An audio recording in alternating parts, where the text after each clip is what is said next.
The air in Mr. Durojaiye's mansion vibrated. The rhythmic pulse of drums throbbed through the walls. Laughter and conversation mingled with the sweet scent of suya and jollof rice.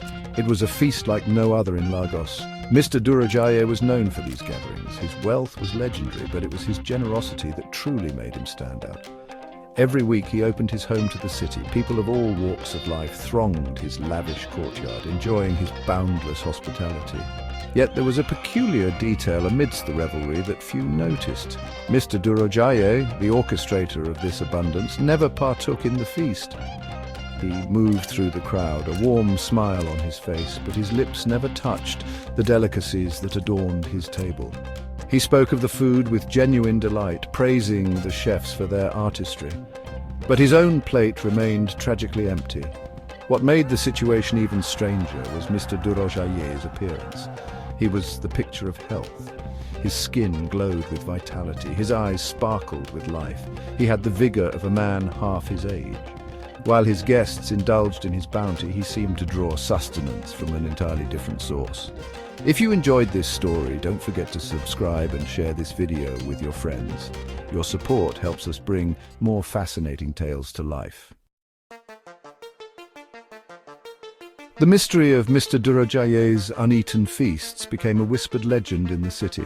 Some dismissed it as eccentricity. Others spun tales of ancient pacts and mystical bargains. But one person refused to accept mere rumors. Zikora was a journalist with an insatiable hunger for truth. She had made a name for herself uncovering hidden narratives, giving voice to the silenced and challenging the accepted. The story of Mr. Durojaiye, a man who hosted feasts he never ate, yet remained frustratingly healthy, intrigued her. Zikora began her investigation subtly. She attended Mr. Durojaiye's feasts, observing him from the periphery. She spoke to his staff, subtly probing for information. She delved into archives, searching for any mention of his lineage. Her efforts, however, hit dead ends. Mr. Durojaiye was shrouded in an enigma. His past was a blank slate, his present a contradiction. The more Zikora dug, the deeper the mystery seemed to spiral. One humid evening, as Zikora sifted through a mountain of historical documents, she stumbled upon a faded journal. Its pages were brittle with age, the ink faded but still legible. The journal belonged to a man named Adebayo, a chronicler from centuries past. As Zikora read through Adebayo's meticulous observations of Lagos, a name leapt out at her. It was a name that echoed through time, connecting her to the mystery she was so determined to unravel. The name was Durojaiye. According to Adebayo's account, the first Durojaiye was a powerful chieftain, known for his insatiable greed. He hoarded food, refusing to share his bounty even as his people starved.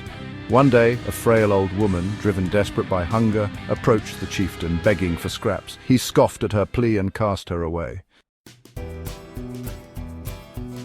Section 4.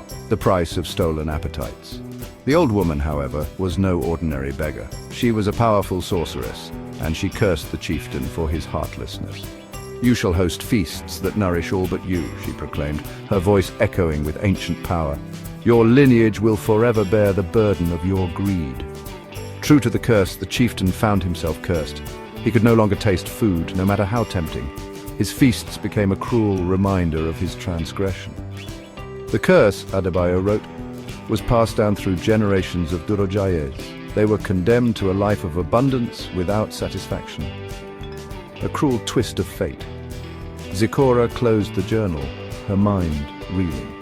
Could this be the answer to Mr. Durojaiye's peculiar behavior?